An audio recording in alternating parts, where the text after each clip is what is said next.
9월 11일 수요일 장마감 후 시간의 거래 종목 브리핑을 시작하겠습니다. 수많은 시간의 상승 하락 종목 중에서도 거래대금 1억 원 이상 종목들만 추렸습니다. 먼저 오늘 시간에 상승한 종목들을 보겠습니다. 전체적으로는 신재생 에너지 관련주들의 시간의 상승세가 두드러졌는데요.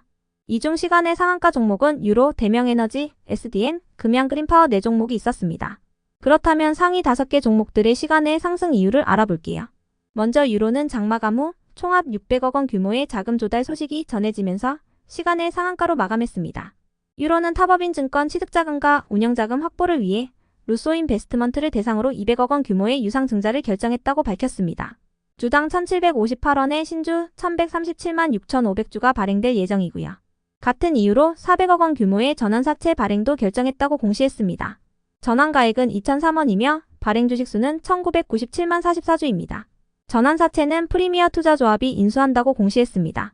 이어서 대명에너지와 SDN, HD현대에너지솔루션, 금양그린파워를 비롯한 신재생에너지 관련주들이 정규장에 이어 시간외장에서도 강세를 이어갔습니다. 해리스 부통령과 트럼프 전 대통령이 첫 대선 후보 TV 토론을 진행한 가운데 미국의 주요 언론사에서 해리스 후보가 우세했다고 평가했기 때문인데요.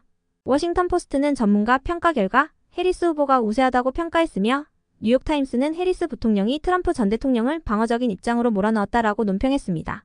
해리스 부통령은 기후 변화를 막기 위한 환경 규제를 강조하고 있어 신재생에너지 관련주들이 해리스 수혜주로 부각되고 있는데요.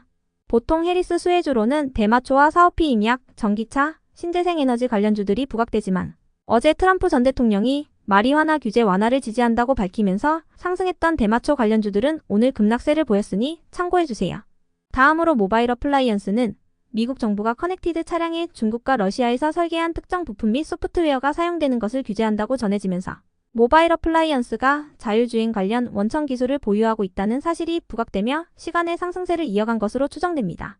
그 밖에도 테슬라의 로보택시 공개가 한 달 앞으로 다가왔다는 소식이 자율주행 관련주들에게 호재로 작용됐다는 분석이 있었는데요. 다만 로보택시의 성공 가능성에 대해서는 전망이 엇갈리고 있다고 전해졌습니다. 다음은 오늘 시간에 하락한 종목들인데요. 전체적으로는 토큰증권 관련주들의 약세가 두드러졌습니다. 그렇다면 상위 5개 종목들의 시간의 하락 이유를 알아볼게요.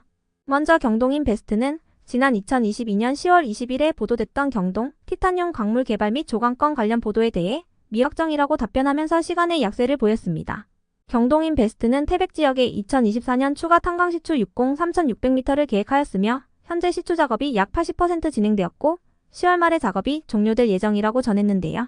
탄광시추 지역에서의 시료에 대한 분석은 시추 작업이 종료된 후에 의뢰할 예정이라고 밝혔습니다. 경동인베스트는 해당 보도에 대해 지난 2022년 10월부터 총 5차례 미확정 공시를 해왔는데 또다시 미확정이라는 답변이 올라오자 강한 실망 매물이 나온 모습인데요.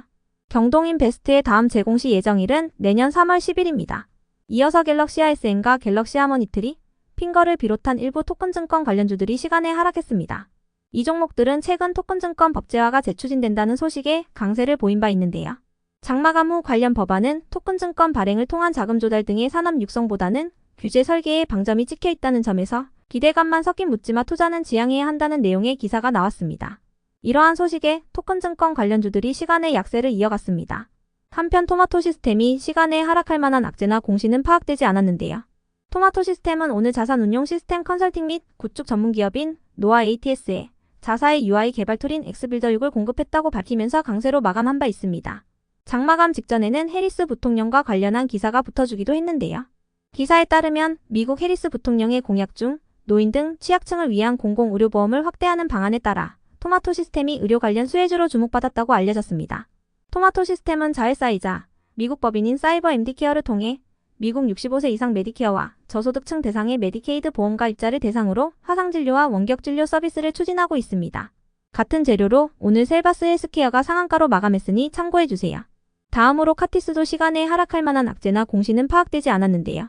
카티스는 최근 북한이 날려보낸 오물풍선에서 기폭제로 추정되는 물체가 발견되어 소방당국이 조사 중이라고 전해진 가운데 카티스가 국가중요시설 외곽 경계에 경계선 침입 탐지 시스템을 개발하여 공급 중이라는 사실이 부각되며 상승한 바 있으니 참고해주세요. 끝으로 전일 시간에 등락률 탑5 종목들이 오늘 어떻게 되었는지 추적해보고 마치겠습니다.